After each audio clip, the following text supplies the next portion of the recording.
Good morning guys! Happy Monday po sa ating lahat. So, ang gagawin natin ngayon guys, gagawa ako ng lumpia Shanghai. So, kanina, meron akong nabalot na iba. Ayan na siya guys. Nabalot ko na siya. Tapos, yung wrapper niya, ito, kanina, binuwak ko na siya isa-isa kasi para hindi ako mahirapan sa pagbuka. Kasi pag, kunyari, bagong bili guys, bagong bili yung wrapper, syempre, mainit pa yun. Hindi mo yung pwedeng bukahin agad kasi nga, masisira. Hindi mo makukuha yung wrapper ng buo. Kakaroon niya ng putol-putol. Oh, ito kahit putol pero madaling alisin. Pinagtatagpi-tagpi ko na lang yan guys. Kung halimbawa man, kunyari, ganito. Pinagtatagpi-tagpi ko yan guys ang ganito. Lagyan ko dito ng flour. Konting flour ito. May pinimpla na akong flour. Nalagyan ko siya dito ng konti. Dito. Excuse me. Parang paste guys. Ayan, parang paste. Dito siya. Gaganyan mo siya dito. Isa na siyang buo. So, pwede mo siyang lagyan ng karneng giniling. Itong giniling nga pala guys, tinimpla ko to kanina. Ito. Ayan. Meron siya guys, giniling na pork na may halong konting taba at laman. Tapos meron siya guys, carrots. And then yung sibuyas na puti. And then meron siyang konting celery. And then sugar, pepper, and then konting salt. Yun ang nilagay ko sa kanya guys. So ito na, babalutin na natin. Lagyan natin ng konting karne guys. Dito. Ganyan. Ito kasi guys, kinakain namin to kapag kunyari, katamad na ako magluto. Tinatamad na magluto ako. Edi, piprituhin na lang namin. Ito na lang ang gagawin ko guys, na ulam namin. Especially yung bunso ko kapag dumarating siya guys galing sa school.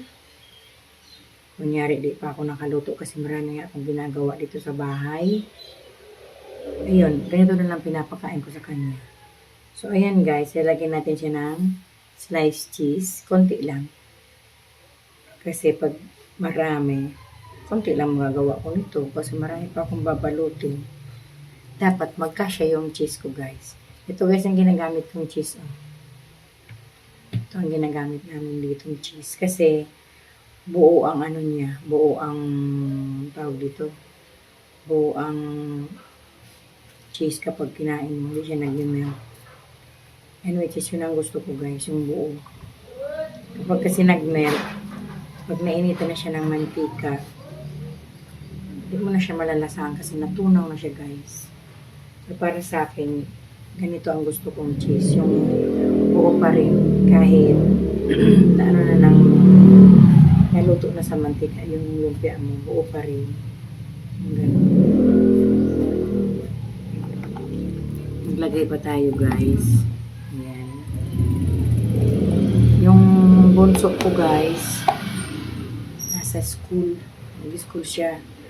Actually, wala na silang lesson ngayon. Kaso, kailangan pa rin pumasok kasi dapat kompleto yung attendance nila. So, ayan. So, lagyan natin ng cheese. And then, i-wrap. Ganon. Tapos, lagyan natin ng pang-paste dito. Yung pang-paste ko, guys, tinimpla ko yan. Flour lang yan. Tapos, layan ko ng konting tubig. Ayan na siya, guys. So, after ko nitong gumawa, magliligpit ako dito sa bahay kasi nga, nung kinasal yung anak ko last Friday, ang daming kalat dito guys. Yung mga damit na ginamit sa sa kasal, yung mga gown ng mga abay, tapos yung sinuot ko, tapos sinuot ng anak ko, andito pa guys. So, aayusin ko pa yung lahat kasi mamaya magda-drop by dito yung mag-asawa, yung anak ko. yung bagong kasal ba. Magda-drop by sila dito guys kasi kukunin nila yung mga damit na sinuot sa kasal, mga gown. Kukunin nila yun dito guys. Ayan, nabulol na ako. So, yun lang guys ang aking video for today. So, maraming salamat sa mga nanonood. Kahit dito lang ako sa bahay nag-vlog pero nanonood pa rin kayo guys. Maraming salamat po sa inyong lahat.